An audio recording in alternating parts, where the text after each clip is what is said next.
Okay, we're going to start discussing Tartaria here, along with a few other aspects and things that go along with it at the same time.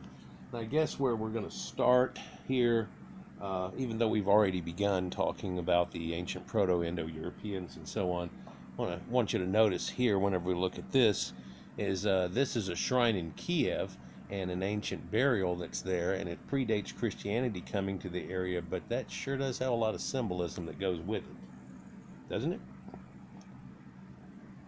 So let's look into a few of these things. Here's a guy that's compiled a small picture essay, I guess you'd say, without words on it, and of course I'm going to vamp on top of that.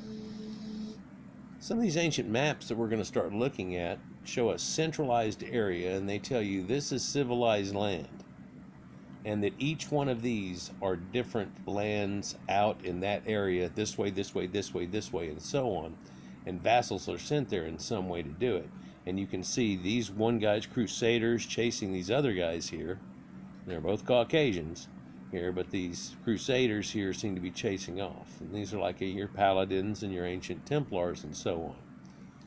But as we look at some of these, it seems to come across as quite strange, some of the pictures that are shown there and some of the ideas. And we find ancient maps where Tartaria is totally listed here onto a map. I mean, it says it right there, Tartaria, and we look at this and it's all over the top of India. Here we see Persia, right? And then you see how it leads right into the Black Sea in that area that's there, right? And this whole area, which we now call China and Mongolia, at one time was all Tartary. And these ancient people that used to be there before, and in fact in this map they show China to be way down here, more this, they don't mention it being up here through the Russian steppes. And another neat thing that it mentions here is, here we look at the end of it here, and Kamchatka Peninsula and how it runs out over, and then this would be looking at the edge of what leads into Alaska, and it's still on this map already at this point. Here's the Sea of Okhotsk. So some of this is drawn a little wrong, and Japan is drawn apparently way up here. This says Iapan, and that says Japan right there, so this seems a little off, and maps are definitely off a little bit. And by the way, this old map here, you can see how it's arched and bent, and it's got longitude and latitude lines onto it. It's only covering 1/4 of the globe that it says on the top of it out of 360 degrees. So apparently they know there's another half, but it's not shown on maps. You can find maps of this half, but you can't seem to find maps of the other half they talk about. Here's another ancient one where they show you these winds. And back in the day, people thought the winds had a spirit, and it was the four winds and all these type of things that caused things. Even the ancient Sumerians believed the wind had an entity, had a life to it. Trees had a life to it. You know, everything had a life to it. It's that back to Mother Nature type situation that we had at that time. Everything had a spirit in it, and all these type of things. When you look at this map here, and it'll show you the Nile Valley, but it shows you the Red Sea and how much, much wider than it really would have been through here, which is strange. And I don't think it's gotten skinny. I just don't think that's drawn correctly. It shows dried up creek beds here. They show you some mountain ranges around in different points, all here through what is Ethiopia. And you can show you in some of my ancient recent videos here about ancient cultures, they show you that Ethiopians are all over the place, and it is not necessarily an indication of Negroid people at the top of the Nile, where we think it is now, and we call this area Ethiopia that these black people live in. That's not what it was referring to back in the day, so it's kind of odd. Here we see the ancient riverways that run here all the way over to where the Atlas Mountains are, and this blurb in this circle that's right here is right there where we find the Eye of Sahara and things like that listed at. So that's strange. And I want to show you how non-congested this is, but it shows you how they had come all the way down and in through here at the times. But then look how congested all of this is at the time, and how they know about these things, and how it leads all the way to Asia. And you think it stops at Sumer or something here in Anatolia, and this, by the way, was called Asia Minor. So when we think of Asia today, we think of way over here in China, And really, that's not the issue or the way that it went back in the day. Here's Asia, here just on the other side of the Black Sea. And they show you all the mountain ranges, water running down, things like that. Kind of neat. And if you're able to zoom in on this map, you can see there's hundreds of little names everywhere, and it's just quite congested. And if you thought that was quite congested, you look at a map like this, and I can't zoom in on it any better than this, and it's really not that detailed of a picture. But at the same time, I don't know if you can make it out here, but every little place there could be a name of a people written all the way around every single inch of all of this.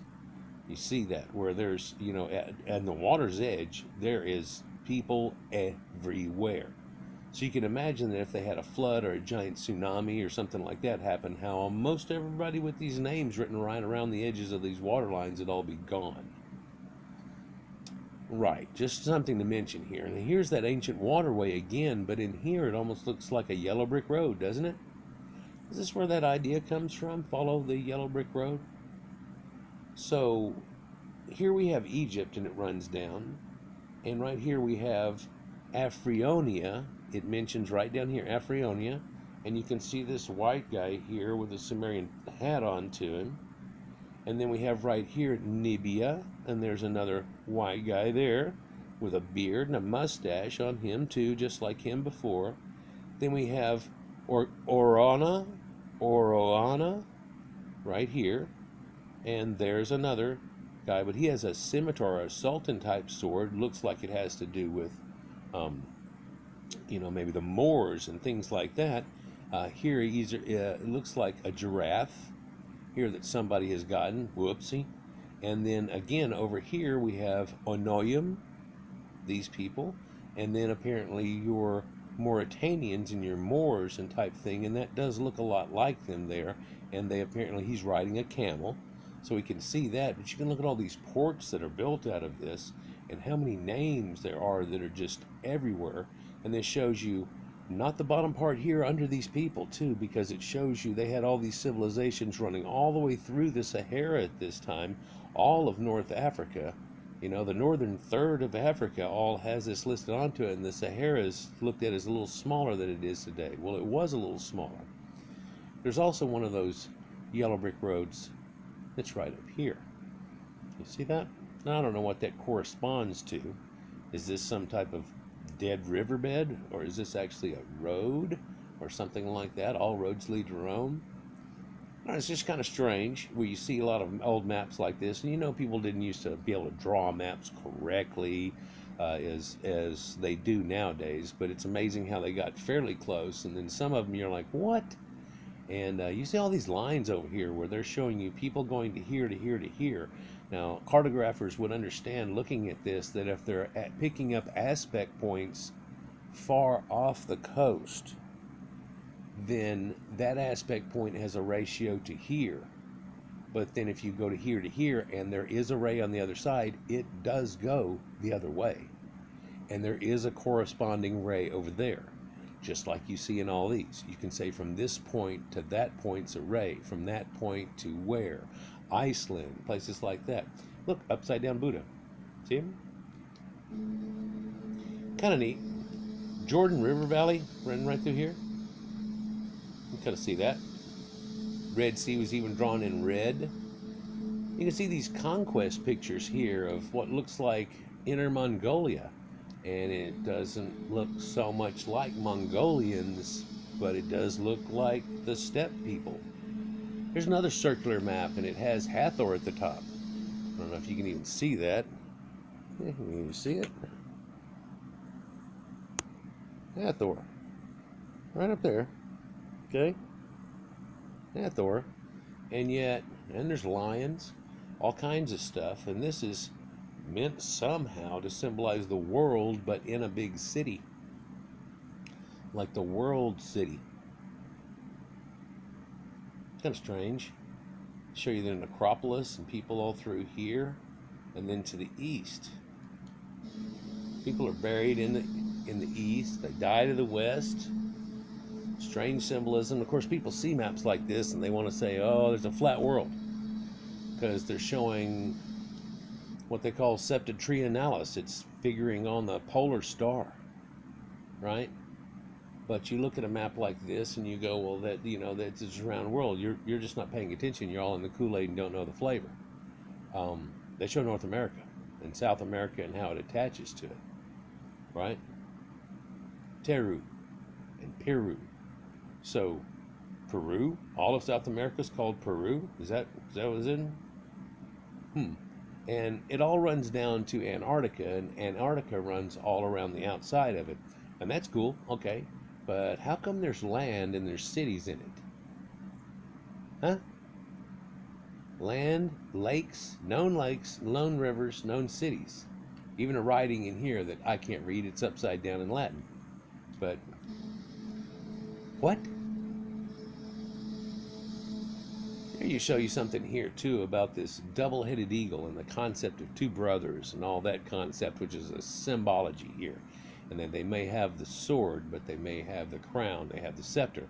And this is the sacred grenade of Antioch, where one pulls the pin and one does not count 4, one counts past 3, 2 is way off, and so on, in the idea of Monty Python. But it show you here too that this actually is to do with Moscow. Now what they're saying here is, look, Mascos,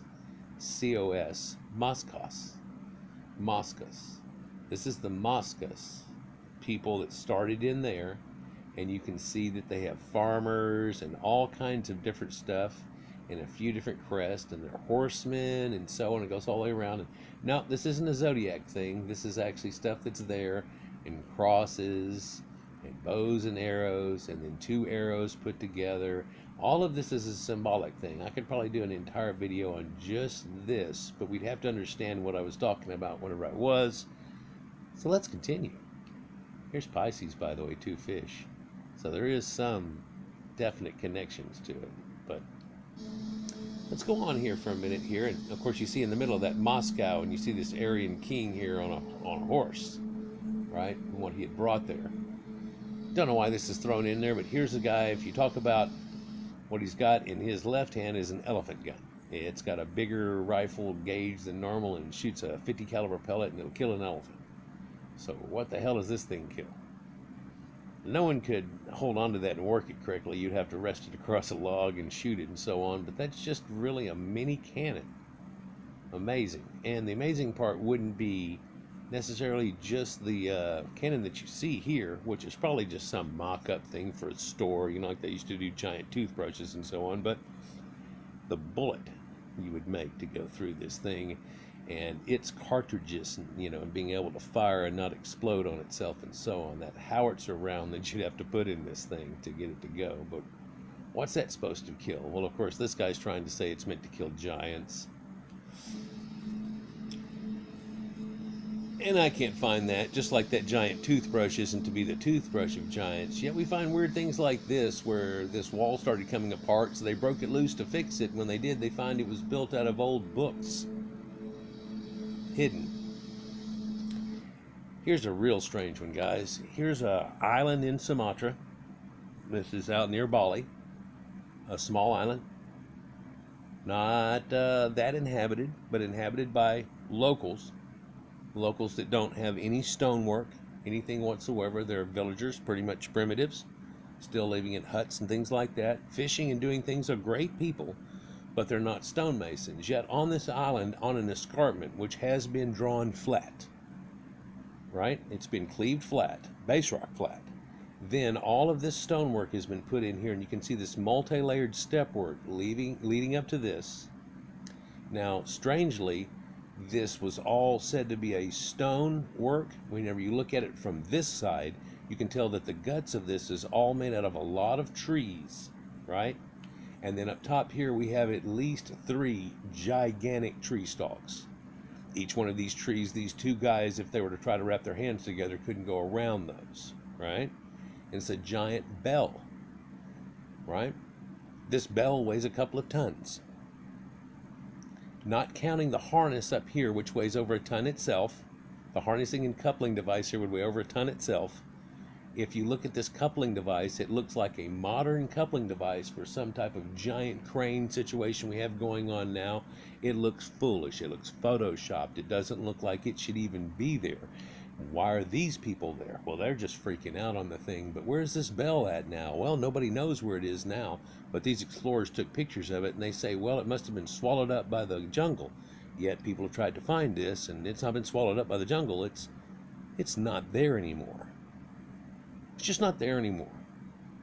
I don't understand. It's just not there anymore. Did they knock it all down and hide it and roll the bell down a hill and bury it up under the dirt or some silly little thing? Well, I don't know what's going on, but look at the coupling device here again. Just look at that and the strain that it puts on those 3 logs. Now they've got it to where they pivoted it up and put it on little logs, and it sits here at one side, kind of kicked just a hair to one side. But I don't know how hard you'd have to get pushing and pulling on this thing to get it to even ring once. You know, if you follow me. And, you know, of course, this people say, oh, this is giants. This is the bell of the giants on the island of Sumatra. But that's kind of unexplainable. It really is. It's, what the hell? It's one of the largest bells ever created in the world. And it's just out in the middle of nowhere, and nobody knows what the hell is going on. This Russian guy showed that they found a unicorn here. It's actually a baby goat. It's got a genetic problem, and it died pretty much at birth. It wasn't able to last through it and everything. And then they found where it had been mummified. The people had found it and done the sacred little burial thing. And they were like, it must be a kid or something, right? The child that was born there. So they, and they were making a road or doing something. So then they cleaved up the child that they were going to take, and then they're going to replant it someplace else, you know, so it's not in a road, blah, blah, blah. Well, they come to find out there's this goat here. And neater than just the fact that it does have a swirled unicorn horn attached to its skull is this little point coming out of its nose here. To hit a little point on his nose, right? But they've genetically checked this thing out, and it's a goat. And they have taken goats and Angora goats and crossed their little cornus, the thing that makes the horns come out, and put them right in the middle of the forehead together. And as they come out, attach them, and they've made unicorns. I'm sure people have seen that before. I don't have to show you a picture of falsely made unicorns. Of course, the unicorn in the Bible was Rhinoceros unicornis, and that's a rhino. Show some megalithic blockwork here and stuff, and this is one of the places that show us symmetry. It almost looks like somebody had cut right through here, and same on the left, same on the right. You know, it almost looks like somebody picture framed that, and I'm thinking that even maybe what happened here. The guy tried to make a panorama out of it, and now somebody's taking that picture and going, look, it's exact. And I think it's a mirror image from here left and here right. But look at the pillow work that's in here. I mean, people can always look past the trees for the forest here. These pillow rocks that are shoved together always blows my mind. I can't get over it. It looks like people stuck a bunch of marshmallows together, and then once they dried and turned solid, they smoothed the forward faces all together on them, right? There's all these handholds and niches and things that are into them, and knobs, which don't look like it's good enough to really hold on and do anything with unless you had some stanchion below it, like these here. You would have to, for these to come in effect, you'd have to have a stanchion built that is strong as hell, that would be exactly as wide as the brick, but not wide as this. And so whenever it's sleeved over it and hit those, it would be able to hold the weight. Now you could say, okay, well, I'm going to build this wooden thing. It's an exact width. We're going to try to get this rock up and into that, and it's made out of giant long trees. Follow me. And then people carry it like they used to carry an old dais, where they have the people carrying it along, right? And so that's easy a way that you can move these rocks without even having the wheel. Okay, so I get that. The problem is that they would have to be able to make this cart thing to where the weight of that 4-ton block wouldn't be trying to spread it out or cleave through it. And then you got to get enough people on these trees. So this tree has to be so long that you have 20 people in front, 20 people in back on each tree on the left and right. And so you got 20, 40, 60, 80 people, and 80 people are trying to carry this thing along in one unison type thing. And now I'm starting to invoke a bunch of bullshit that in your mind you almost can't feel like happened. Look at the joinery of this. This is one of the better places. They always tell you can't fit a credit card through, and that's bullshit. Right here I can fit credit cards through all day long, okay? But there are many, many places right there where you're at where you cannot fit a credit card through. You cannot fit a piece of paper through that. it's stuck right to it. It's almost like people thought original idea, maybe they just scratched the look, maybe they built a wall and then they scratched the look that make it look like it's made out of rocks, but it's not really. I even had that one where I was a kid for a moment. I mean, maybe they take a piano wire and run through there and just cut them loose. It's really one big rock that's already been there, and they smooth surface it. Then they take a piano wire and just run through and ching, ching, ching, ching, cut out all the things. But then how stupid would that be, and why the hell would you want to do that?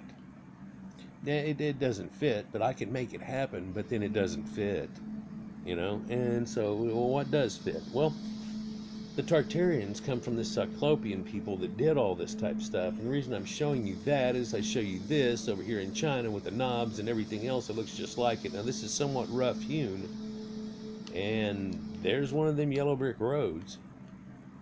And that's not new. No, none of this is new. These maps that are screwed up, you know, this all comes from, here's the first map they can find anybody ever made. There's a national map, and a lot of it's knocked off of the naming and stuff up here that tells you about it, and this is the way it pretty much looks. And they found a couple of these, right? But when you look at it here, they're showing you that here's the wet water stream marsh, that they had run the Euphrates right here through Babylon itself, right? And that's what's there with Assyria. And they don't say Assyria is over here where we say Assyria is. They say Assyria is over here, which is more like where the Gitans are. And if we went any lower, like Derry, that's almost where the Elamites are in relation to these people. And they tell you that there's 7.1 island here, that there's 6 islands here and 9 miles between them. 6 miles between, 6 miles between, so many miles between each one. And surrounding all of Sumeria was this bitter river, right? This is salt water, and this coming out, it ends up getting bitter because it's salt marsh and it's brackish, but yet the rest of it all is fresh water, right? And that's how you get a lot of these old round maps and concepts and maps that are centered on a point. And a lot of them get centered on the North Pole, and especially people that are from the Northern Hemisphere, and they figured out where the North Pole is and what north is, and things are all signified off of that. So then people see a map that's North Pole oriented, and instantly they think, oh, it's a flat Earth. Now this is a blue hole. It's a famous diving place. It goes down to over 300 meters inside the hole. It's like a giant volcano crater. So then we have this. What is this? And this golden and red-haired king here, all these people, and they've got a pit down here that in the pit they're fighting 2 dragons. Right? And there's a whole thing that goes along with this idea. You know, and King George and the dragons and so on. Do we used to have dragons like that? No, not necessarily. Check out this engraving here. Right? Look around, then I'll tell you where it's from, supposedly. Okay? You see this man here, and he's ringing a bell, right? He's ringing a bell. Old man. Well, the story is, that's right before that man died, that bell came loose and crushed that man. That it let loose and boom, and it killed him right on the spot. Okay? Now, I don't know why there's crosses out here, but is there a problem with this bell falling quite a bit and people dying? Is that why there's all these crosses that are out here just right around that bell? I'm not sure, but it seems like, duh, if it is. Also, you see the crosses and the burial crosses. It looks like a cemetery, some old, you know, ooh, spooky Halloween cemetery. But then again, you look here, and there are these spires that have 3 levels to them, bisected, and a pyramid on top. Isn't that neat? Let's go with something else neater. Look how these other people are smarter. They run a wire or a rope from the bell to the house. You can see in the little bitty right here where they actually have the church, and they have the bells way out here, and they've run wires down each one into the city there. Here's a close-up version of more of that. You can see this one only has 2 bells. Don't know why this guy only gets 1. Maybe they can never get to the point of getting 2 bells because they keep falling on somebody. But here you have that bell situation. Here, 2 bells, and it runs inside. And oddly, so what else do you see odd here? Well, I see a town It's got 1, 2, 3, 4, 5, 6 churches within view of each other. Looks like there's more churches than there would be a town. I'm not quite understanding that. Look, these steeple top things. What is this? Is this some kind of balloon thing with a spire on top of it? It's got the 3 levels on top. It's got the sun, the moon, and these things symbolized on the top of it. It's kind of strange. Let's continue. Let's we'll just go on with that. These etchings, though, some of these are quite telling and kind of odd, but I want to get back to these Tartarian maps. You look at something like this, and if you could blow, this is a map that's 5 foot by 3.5 foot. I think this is the one they say that's that. No, this is the one that's square. So this is 4 foot by 4 foot. The other one's 5 by 3. And look at the amount of names. I don't think that's even going to show up to y'all, the amount of names that's written here. It's literally clustered together so bad they're just written on top of each other, right behind just, oh my God, look at the amount of literature and places and cities that they know of at this time. Oh, it's not 12, 15 cities and stuff. Look at, Persia here in the peninsula, Sinai Peninsula, you think it's pretty much empty. I mean, look at the amount of cities they draw inside of this and the names. Look when you get into Anatolia. I don't know how they fit them on each other. I mean, it just literally, when you look at the map in that area, it's just going to be a cluster of gray letters. It's just, amazing. But then let's look up here where it shows you Kamchatka and the Sea of Okhotsk right here. And they show you that they already know about Sumatra, right? And Bali, right? Bali here and all these places. And they're showing you boats going all around them like crazy. Yep. Indian Ocean, Mare Indicus. And they show you up here, Japan. That's Japan right there. And then up here, what is that? That's the edge of Alaska? Is that what that is? That's what that, right there off Kamchatka Peninsula. I don't know if anybody's ever played Risk. There's Irkutsk and Kamchatka Peninsula. It runs up. Okay, let's just continue here for a minute. Oh, by the way, there's Europe.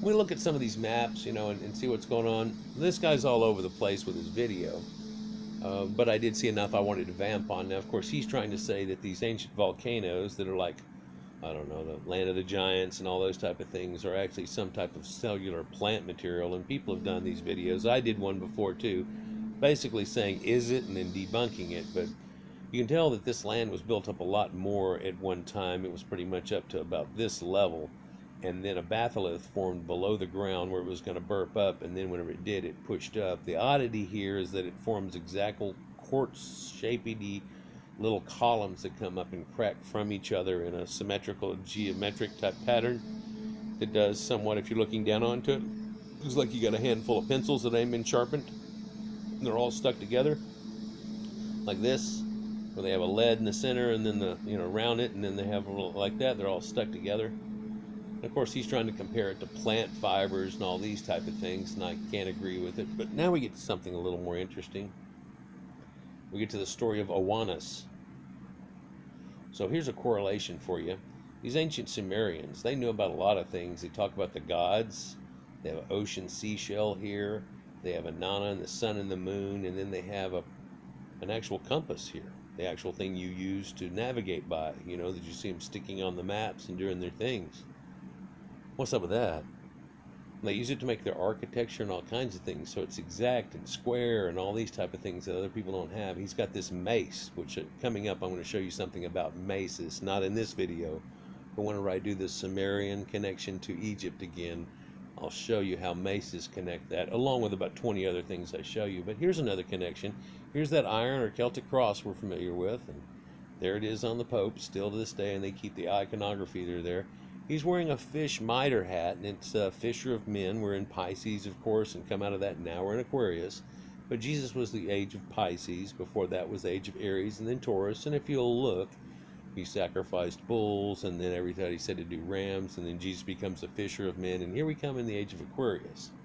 So what's Aquarius? Well, he's a waterman and stuff like that. So here we get an idea of a mermaid, right? Mermaids, and you see this guy with his fish hat, and how it is a Dagon hat. They call it Dagon or Oannes. Well, there was no J before the year 1300 or so, a little after, and so In German, Johann is John, Johannes, Johans, and if you take that J off because it doesn't exist before then, it's Owannes. And now you get Owannes becomes John the Baptist. You can see how that comes even through linguistics and everything. People don't pay attention. Like they don't pay attention to him showing up, just smiling away, wearing all these iconographies, and actually holding a ancient Phrygian cap, or is this actually from somewhere perhaps more in the east? These pointy hats they used to have, and why is he cherishing it so much? Get these idea of these mermaids. Mer means water, right? Mer and mar. So you get maritime and Mary. Mary signifies water. God hovered over the face of the waters and created, right? So that's where you get your Jesus idea, and Mary and so on like that. Maritime, maricultured, right? Anyhow, so that strange old fish guides thing, and I'll do a whole video about that, but I've got it in my Aryan video. I've got enough information on it, about 3 or 4 other videos I've done the last couple of years, but it's always nice to touch back over it whenever you can.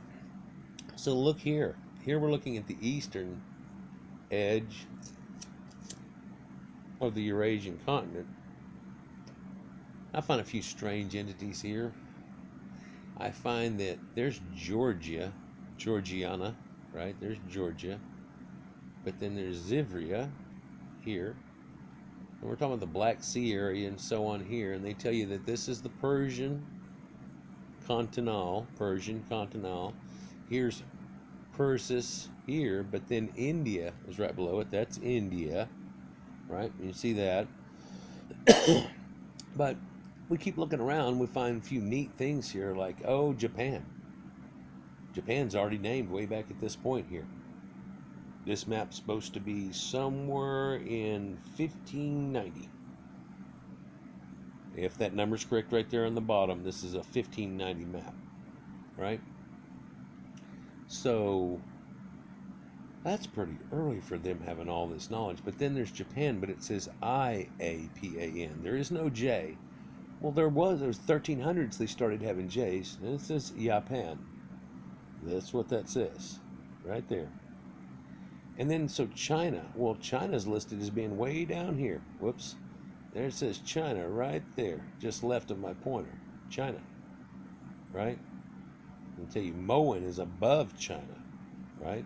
And then Katalo, like Catalhoyuk or whatever, Katalo is above that. And then we started getting up into Russia and the steppes area and everything, Mongolia and all those things. But don't we think China's up? What's it's kind of strange. Look at the amount of growth that actually comes this way from the Black Sea here. It's coming here. Now look up here in the corner. It tells you Europe. Europe's over there. So there's their twist. And if you look at this map, it's showing you 180 degrees of the world. So where's the other half of it? Well, they don't have that on here. But if that's Japan and this and that, what the hell is this? Well, it says it's America. It says it's America. Nouvoir, the new America, the new land. Okay. And it's in the east from there. Okay, so East India Trading Company. No, they know India's down there. What? Yeah, they knew when they ran into them. They weren't talking about India Indians. They were talking about the people that had been from India. But look, here's California. It even says it right there. That says California, right there. And this right here is believed to have been, your little gulf that runs off of there. Here's Cabo Wabo right down here and so on. And that would lead up into it. And they have a few of these rivers already named and everything here. And this is, 1592, 1590? Another thing here, Tartaria. All over that area. But then, what's this sea called here? This is the Scythian Sea. Well, I got a question for you. Why would the Sea of Okhotsk off of Russia and all that area be called the Scythian Sea back in the old days? And why would they call the area all the way between Russia and America just the Strait? The Strait of Arian. What's that? What it says? Is it A-N-I-A-N or is it A-R-I-A-N? It really, I don't know, man. I'd like to get in closer on that. But, and then here we have the Mare Sin, but C-E-N. Oh, so that's the China Sea. That's the Mare China Sea, but it's sin, like sint, like 100, sin. Like the Sinaitic people, like China, but Sina, but China. Isn't that strange? Strange. And again, Japan, and it's drawn fairly accurately, the name of all the little islands and everything. There's a sculpin and a flying fish down here, and he stirs up and makes a giant whirlpool. Don't go there. Why? Because you're almost in South America. Stay away. Huh. And again, we show Septentrionalis up here, leading to the North Star. And you can see these people up here have these giant Persian tents, and then there's people here with the giant Persian tents, and so on. And here's the land of Tang, and all these river valleys everywhere that everybody's hooked up to. Let's continue. It's kind of strange, kind of unique. Well, let's look up in this area here and see if we can find a map of one of those areas, like this. And it shows you, there's Moscow. You know how they do in maps. Here's Moskwa. Moskwa. So that's Moscow. In fact, they tell you right here, Moscow or Moskwa, right?